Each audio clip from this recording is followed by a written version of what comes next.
It was so severe that they couldn't do a cesarean. They would have lost her or the child or both.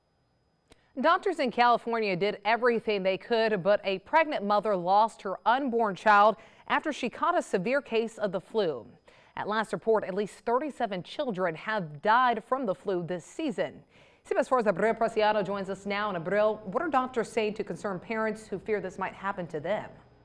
Nicole, the flu epidemic is on its highest peak this season. I spoke to a doctor today that says the virus spiked up to nearly 14% without dropping in the past 3 weeks, which just goes to show how severe this really is. Every state across the country except Hawaii are experiencing the high fevers, coughs, and other flu-like symptoms as the epidemic increases.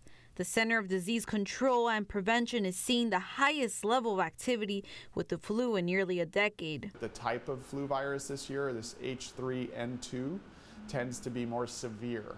And so unfortunately we're seeing an increased risk of death in pediatric patients. Dr. James Castillo, health authority for Cameron County, says every year pregnant women are at higher risk for major complications. That is why it is advised for women expecting to take all precautions to avoid getting the virus, including taking the shot. No questions asked. For pregnant women, it's always starting about protecting the mom to reduce the risk of harm to the baby. The flu shot is just one of the precautions 35-year-old Jacqueline Hernandez took while she was pregnant of her newborn. She says although she did not experience any flu-like symptoms, she took the vaccine all for the well-being of her baby. Es importante para prevenir a otras personas pegarles el flu o para el embarazo también, para el bebé también, ¿verdad? According to the CDC, taking the flu shot is not only safe for the expecting mother, but works as a shield that protects the baby for months after being born.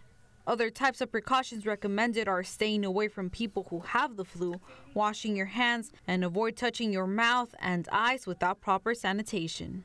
But right now what we got is every year you have to get the flu vaccine to try our best to cover what's going to come this year. So it's still not too late to get the flu shot. Dr. Castillo encourages those who have yet to get the flu shot to get it as soon as possible, especially for children because they are the most at risk of death. In the studio with complete Valley coverage, Abril Preciado, CBS 4 Valley at 6.